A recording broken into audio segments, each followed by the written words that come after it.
told your friend you're not okay, and tell me what's wrong and why you never said you felt that way. And guess you're trying to stay strong and fake a smile until I look away. Film diawali dengan sekelompok kerajaan yang sedang berburu rusa. Setelahnya mereka mengadakan acara makan bersama. Namun acara tersebut diusik oleh seorang pria bernama Kwon Yo. Emosi Kwon Yo mereda ketika datang seorang wanita bernama Hwa Yun yang merupakan kekasihnya. Kemudian mereka pun berbicara empat mata. Penasaran dengan obrolan mereka, pangeran pun mencoba untuk mengupingnya. Pangeran Sungwon pun sering dimarahi ibunya akibat ia sering mendatangi rumah Hwa Yun. Rupanya Sungwon memiliki perasaan kepada Hwa Yun, namun perasaan itu ditentang oleh ibunya sendiri.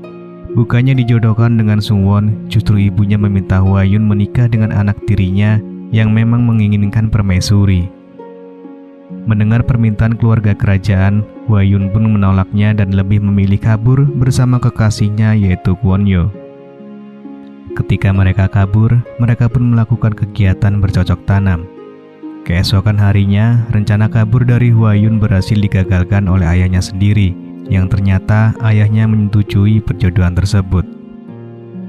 Kemudian, ayahnya membawa Kwon Yo dan akan memberinya hukuman mati. Lalu Hwa Yun memohon kepada sang ayah untuk melepaskan Kwon Yo.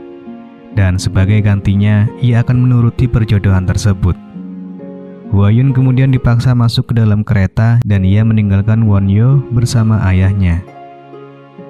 Singkat cerita, beberapa tahun pun berlalu. Terlihat Pangeran Sungwon menghampiri kakak tirinya yang merupakan seorang kaisar dan kini telah menikahi Hwa Yun. Terlihat juga Hwan Yun yang sudah memiliki keturunan. Namun sayangnya kondisi kesehatan kaisar terus memburuk dan tak ada tabib yang bisa mengobatinya. Ketika Sungwon dan Hwa Yun sedang berbicara, di sini Sungwon masih mencoba untuk mengambil perhatiannya dengan memberikan hadiah. Lalu tak berselang lama kondisi kaisar pun kritis dan akhirnya meninggal dunia tanpa menyebut pewaris tahta dan kekayaannya. Setelah diusut ternyata menteri kerajaanlah yang berusaha membunuh kaisar dengan racun atas perintah Ibu Suri. Menteri itu menurutinya karena Ibu Suri memberi imbalan yang istimewa yaitu serabi lempit miliknya. Rencana mereka rupanya belum selesai. Setelah menyingkirkan kaisar, kini mereka berniat untuk menyingkirkan Hwa Yun sehingga harta kaisar bisa Ibu Suri kuasai. Sementara melalui ayahnya yang juga seorang menteri, Hwa Yun mengetahui penyebab kematian suaminya. Melihat tingkah laku ayah dan menantunya, Ibu Suri pun memutuskan untuk menangkap para menteri terkecuali ayah dari Hwa Yun. Setelah kematian kaisar, kerajaan pun kini dipegang oleh adiknya yaitu Sungwon. Ibu Suri yang menyadari bahwa Sungwon masih mencintai Hwa Yun, ia pun berniat untuk menjodohkannya dengan wanita lain.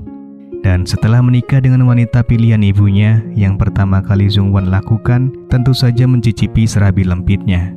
Namun anehnya, kegiatan bercocok tanam mereka dikomandoi oleh seorang ajudan. Hal tersebut dilakukan agar Sungwon cepat memiliki keturunan. Di suatu hari, Hwa Yun mencari seorang juru masak karena dipercayai bahwa juru masak tersebut mempunyai bukti pembunuhan suaminya. Kemudian, salah seorang membawanya ke sebuah ruangan rahasia yang hanya diketahui oleh Ibu Suri dan pasukannya. Di sana, ia melihat banyak orang yang dikurung dalam ruangan tersebut. Dan Hwa Yun kemudian bertemu dengan juru masak yang ia cari. Juru masak itu pun mengaku bahwa sebelum kaisar sakit, kaisar sempat makan siang di rumah Ibu Suri.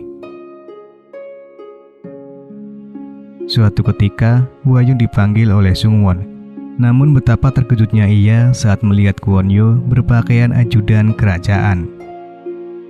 Keesokan harinya, Hwa Yun pun menemui Kwon Yo, namun sayangnya kini mereka berdua berada di pihak yang berbeda, karena Kwon Yo sendiri adalah pasukan Ibu Suri. Kwon Yo pun akhirnya bertemu dengan Sungwon untuk menghindari kecurigaan dari Ibu Suri. Ia berpura-pura menjadi orang lain. Meski berada di sisi kerajaan, malam itu Kwon Yo pun tetap memberitahu soal tahanan di ruang tersembunyi akan dieksekusi besok pagi, termasuk ayahnya Hwa Yun. Khawatir dengan ayahnya, Hwa Yun pun meminta keringanan kepada Sungwon. Karena kasihan, Sungwon pun berusaha untuk membantunya dan memohon kepada Ibu Suri. Sayangnya, Ibu Suri tetap bersikeras dengan eksekusinya tersebut. Huayun pun merasa sedih karena ia akan kehilangan orang yang ia cintai. Ketika Sungwon berusaha menemui Huayun, Huayun pun menolaknya karena ia merasa kecewa. Merasa dicampakan, Sungwon pun mengambil asisten Huayun untuk diajaknya bercocok tanam. Ketika kegiatan bercocok tanam itu berlangsung, Sungwon pun sambil membayangkan wajah Huayun. Melihat posisi yang kian terancam, Huayun mulai berpikir supaya ia dapat bertahan di kerajaan. Huayun pun mulai menggoda Sungwon untuk melawan ibunya. Suatu hari, selir kerajaan bernama Gemok menemui Huayun untuk meminjam beberapa perhiasan agar kaisar tertarik kepadanya. Tanpa diduga saat menyuruhnya memilih, selir itu justru memilih pin pemberian dari Sungwon. Lalu keesokan harinya, Ibu Suri sangat marah dengan Sungwon karena ia tidak datang di jadwal bercocok tanamnya dengan permaisuri pilihan sang ibu. Bukannya menurut, ia justru memilih untuk bercocok tanam dengan salah satu selirnya yaitu Gemok. Namun sebelum bercocok tanam, Sungwon dikejutkan dengan pin yang ada pada Gemok dan ia menyadari bahwa pin itu adalah milik dari Huayun. Sungwon pun langsung marah kepada Gemok. Lalu di sini, Gemok memberitahu tentang rahasia identitas asli dari Kwon-yo yang merupakan mantan kekasih dari Huayun. Mendengar hal tersebut, Sungwon pun sangat marah. Ia bahkan tidak percaya bahwa anak lelaki Huayun yang ia juga sayang adalah putra dari kakak tirinya. Tuduhan itu pun kemudian dipatahkan oleh Kwon-yo. Ia bercerita bahwa ayahnya Huayun pernah memberinya hukuman dengan memotong batang singkong miliknya. Namun Sungwon pun masih belum percaya dengan apa yang dikatakan oleh Kwon-yo. Kemudian ia memeriksa keadaan batang singkong milik Kwon-yo dan ketika Sungwon melihatnya, ia pun terkejut karena batang singkongnya tidak ada. Saat itu Sungwon yang melihat ada kesempatan, ia pun mengajak Huayun untuk bercocok tanam. Namun sayangnya, ajakan tersebut langsung ditolaknya. Huayun berkata jika ia akan bercocok tanam dengan Sungwon jika dia benar-benar menjadi kaisar. Karena saat ini, kedudukan itu masih dipegang oleh Ibu Suri lantaran kaisar sebelumnya meninggal tanpa surat wasiat. Sementara terlihat Kwon-yo yang tak sengaja mendengar pembicaraan Ibu Suri yang akan membunuh Huayun beserta putranya. Mendengar hal tersebut, Kwon-yo mengajak Huayun untuk kabur, namun Huayun sendiri menolaknya karena ia ingin memperjuangkan hak anaknya. Meski begitu, Kwon-yo tetap bersikeras untuk membantu Huayun. Kwon-yo yang sudah bekerja sama dengan Huayun pun merencanakan pembunuhan Sungwon dengan memberinya semangkuk sup. Namun tanpa diduga, Sungwon justru menyuruh Kwon-yo untuk memakannya. Lalu seketika, Kwon-yo pun tergeletak akibat racun dalam sup tersebut. Sungwon kemudian mencari dalang di balik rencana tersebut. Ia mulai mencurigai pengikut Ibu Suri setelah ia menemukan racun di dalam ruangannya. Ketika ditanya, pengikut itu berbicara bahwa racun tersebut didapat dari Menteri Jung-ho.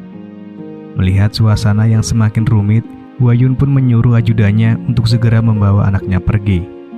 Di saat yang bersamaan, Gemok memberitahu Ibu Suri tentang putra Huayun yang bukanlah putra kaisar, melainkan keturunan dari Kwon-yo. Mendengar hal tersebut, Ibu Suri langsung memerintahkan pasukannya untuk membawa Huayun ke dalam ruangan bawah tanah. Meski sempat mendekam di ruangan bawah tanah dan hampir dieksekusi, untung saja pasukan Sungwon menolongnya. Sementara di sisi lain, Ibu Suri bertemu dengan putranya. Rupanya pada saat itu, pasukan Sungwon telah berhasil menangkap Menteri Jung-ho dan Kwon-yo untuk dimintai keterangan. Sebelum bertanya, Ibu Suri telah memberitahu putranya tentang Huayun dan Kwon-yo yang telah bekerja sama. Namun ia tidak percaya sedikit pun. Apalagi sang ibu telah mengakui bahwa ialah yang telah meracuni suami dari Huayun. Akhirnya Sungwon pun kembali bertanya kepada Kwon-yo.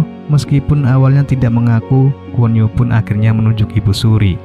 Melihat hal tersebut, Sungwon pun merasa kecewa dan menyuruh pasukannya untuk membunuh seluruh pasukan Ibu Suri dan akan menempatkan Ibu Suri di dalam sel tahanan. Beberapa hari setelahnya, Sungwon pun kini telah menjadi kaisar. Ia kemudian menagih janjinya kepada Huayun untuk bercocok tanam. Namun pada saat melakukan kegiatan tersebut, Huayun menusuk Sungwon menggunakan pin yang diberikannya, hingga akhirnya Sungwon pun meninggal dunia. Di akhir film, Ibu Suri pun diberitahu atas kematian Sungwon. Lalu seorang ajudan kerajaan meninggalkan pedang di sisinya. Sementara Huayun bahagia melihat putranya yang naik tahta. Dan film pun selesai.